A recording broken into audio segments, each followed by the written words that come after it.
પૃથ્વી ઉપર ખૂબ અધર્મ વધી જાય છે.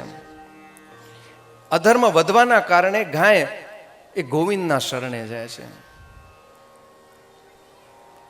કે પ્રભુ, પૃથ્વી ઉપર અધર્મ બહુ વધી ગયો છે,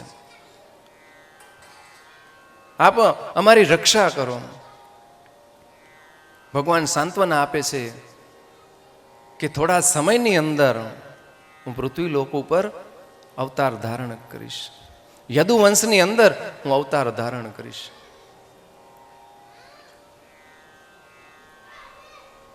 ત્યારે મથુરાના રાજા જે હોય છે એ ઉગ્રસેન હોય છે, અને ઉગ્રસેનના દીકરા હોય છે કંસ. કંસ પોતાના પિતાને જેલની અંદર પૂરી રાજ્ય પોતે કરવા લાગ્યો છે. પણ એમના જે કાકાઈ બેન હોય છે દેવકીજી, એ એમને બહુ પ્રિય હોય છે.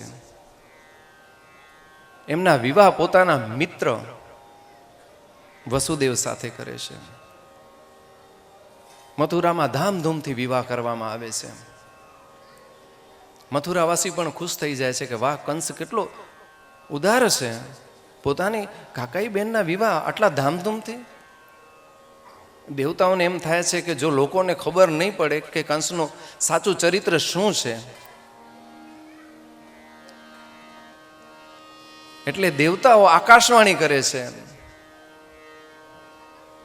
કંસ વસુદેવ અને દેવકીને રથમાં બેસાડી પોતે રથ હાંકતો હોય છે. ત્યાં આકાશવાણી થાય છે કે કંસ, તું ખુશી ખુશી જેના વિવાહ કરાવસ,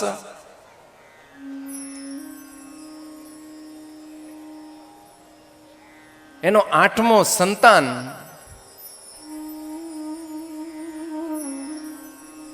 એ તારો કાળ બનશે. આવી આકાશવાણી સંભળાતા જ કંસના રંગરૂપ બદલી ગયા છે. એણે હાથમાં તલવાર લીધી છે, દેવકીને મારવાનો પ્રયત્ન કરે. વસુદેવ વચ્ચે આવ્યા છે હાથ જોડીને કે મિત્ર, તું ક્ષત્રિય છો, સ્ત્રી ઉપર હથિયાર તને શોભા નથી દેતી. ક્ષત્રિય ક્યારે બ્રાહ્મણ ઉપર હથિયાર ન ઉપાડે, સ્ત્રી ઉપર ન ઉપાડે. તારા મૃત્યુનો કારણ જે છે એ અમારો 8મો સંતાન બનશે. દેવકી તારા મૃત્યુનો કારણ નથી. મારા ઘરે એક પછી એક દીકરો કે દીકરી જન્મશે, તને સોંપી દઈશ. મારો જે સંતાન થશે હું તને આપી દઈશ.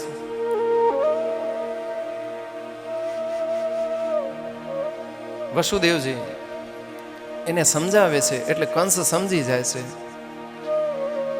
કે સાચી વાત છે, દેવકી બિચારી મારી બેન છે, એ મારું શું બગાડવાની છે. ઠીક છે વસુદેવ, તમારા ઘેર દીકરો જન્મે, સંતાન જન્મે એટલે મારા પાસે લઈ આવજો. પ્રથમ સંતાન જન્મ્યો છે, વસુદેવ સાથે લઈને આવ્યા છે. કંસને દયા આવી ગઈ છે એ બાળકને જોઈને કે આ તો પ્રથમ સંતાન છે, અને આકાશવાણી એમ કહ્યું છે કે મારો કાળ જે છે એ 8મો સંતાન બનશે. એક કામ કરું, આ વસુદેવજીને પાછો આપી દઉં. હવે નારદજીને એમ થયું કે જો આ પાછો આપી દેશે તો એનો પાપનો ઘડો ભરાશે નહીં. જ્યાં સુધી એ પાપ નહીં કરે, એના પાપનો ઘડો ફૂટશે નહીં, ત્યાં સુધી ભગવાન અવતાર ધારણ કરશે નહીં. એટલે આવે છે કંસ પાસે કે કેમ આને જવા દેશ? આકાશવાણી તમે ભૂલી ગયા છો રાજન? નારદજી, મને બરોબર યાદ છે કે દેવકીનો 8મો સંતાન એ મારો કાળ બનશે, પણ આ તો પ્રથમ છે. તમે ભૂલી ગયા? નારાયણ કેવા કેવા છળકપટ કરે છે. નારાયણના છળકપટ ભૂલી ગયા છો, અને એ તો ગણતરી ક્યાંથી કરે શું ખબર તમને? એ ગણિત ત્યાંથી પાછળથી ચાલુ કરે તો આ 8મો સંતાન થયો. એ તમને રાજન આંકડાની ગણિત અને દેવતાઓની ગણિત સમજવામાં ના આવે. આ તો હું તમારો મિત્ર છું, તમારો સંબંધ સારા છે એટલે કહું છું કે કદાચ દેવતા ઊંધેથી ગણિત કરશે તો આ 8મું સંતાન આ થશે. કંસ વિચારમાં પડી જાય કે વાત સાચી છે. એ બાળકને વસુદેવના હાથમાંથી છીનવી લીધો છે અને દિવાલમાં પટકી દીધો છે. એ બાળકના પ્રાણ નીકળી ગયા છે. કંસ વસુદેવ અને દેવકીને કારાગરની અંદર પૂરી દે છે, જેલની અંદર બંદી બનાવી લેશે, બેડીઓ પહેરાવી દીધી છે. એમ કરતા બીજો બાળક જન્મે છે. જેવો બાળક જન્મે, કંસ આવી દેવકીજીના હાથમાંથી લઈ દિવાલની અંદર પટકી દે. દેવકીજી બહુ વિલાપ કરે કે આ નાના બાળકોએ તારું શું બગાડ્યું છે. વસુદેવ સમજાવે કે તમે શાંત રહો, જેવી હરિની ઈચ્છા. એમ કરતા કરતા 6 સંતાનો આવી રીતે મૃત્યુ પામ્યા છે. 7મો ગર્ભ રહ્યો છે ત્યારે યોગમાયાએ એનું સંકર્ષણ કરી રોહિણીજીના ગર્ભમાં પ્રવેશ કરાવ્યો છે. એ ગર્ભ પડી ગયો છે 7મો. કંસને એમ થાય છે કે મારા ભયના કારણે દેવકીનો 7મો બાળક પડી ગયો છે. જો આવી જ રીતે મારો ભય કાયમ રહ્યો તો 8મો બાળક પણ આવી જ રીતે એનો ગર્ભસ્રાવ થઈ જશે.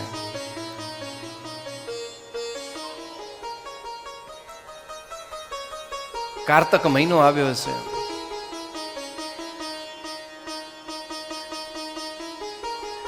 કાર્તક વીત્યો છે અને માક્ષર મહિનો આવ્યો છે.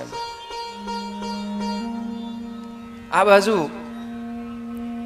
બધા મથુરાના નગરવાસીઓ પણ કંસના ત્રાસના કારણે એટલા ત્રાસી ગયા હોય છે કે ત્રાહીમામ કરતા હોય છે કે ભગવાન, અમે સાંભળ્યું છે કે તમે જન્મ લેવાના છો, આ કંસને તમે મારવાના છો, પ્રભુ જલ્દીથી પધારો.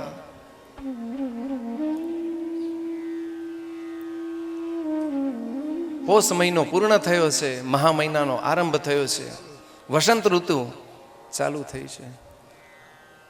ઝાડવાઓ પણ ભગવાનના આવવાની તૈયારી કરે છે, નવા નવા પુષ્પો ખીલ્યા છે.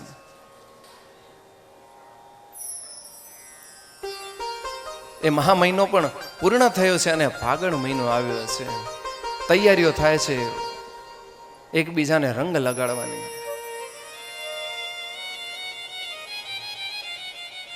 એ રંગ લગાડતા લગાડતા પ્રાર્થના કરે ભગવાનને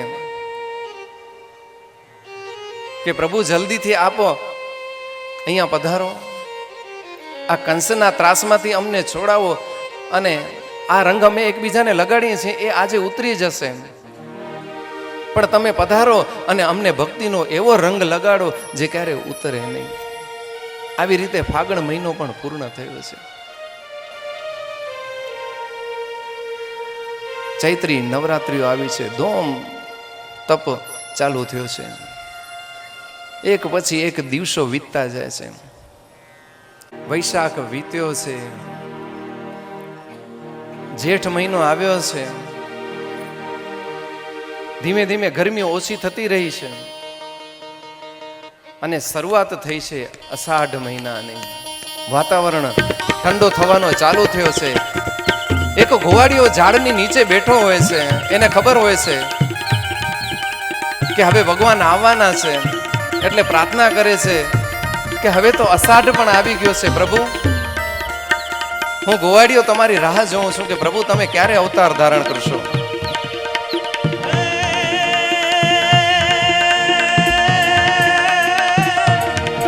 अषाढ़ उजारम मेघ मदारा, अषाढ़ उजारम मेघ मलारम बनी बहारम जलधारा, दादूर डकारम मयूर पुकारम तड़ता तारम विस्तारम, नालही संभारम प्यार अपारम नंद कुमारम निर्प्यारी, राधे प्यारी मैं बलिहारी, गोकुड़ आवो गिरधारी रे धीरे गोकुड़ आवो गिरधारी.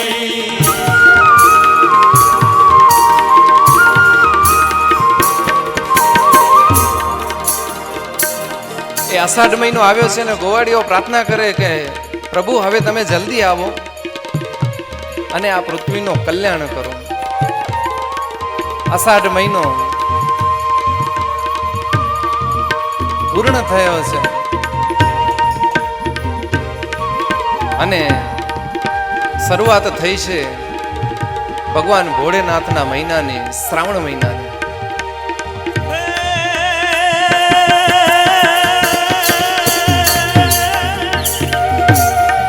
સાવન જલ બરસે સુંદર સરસે,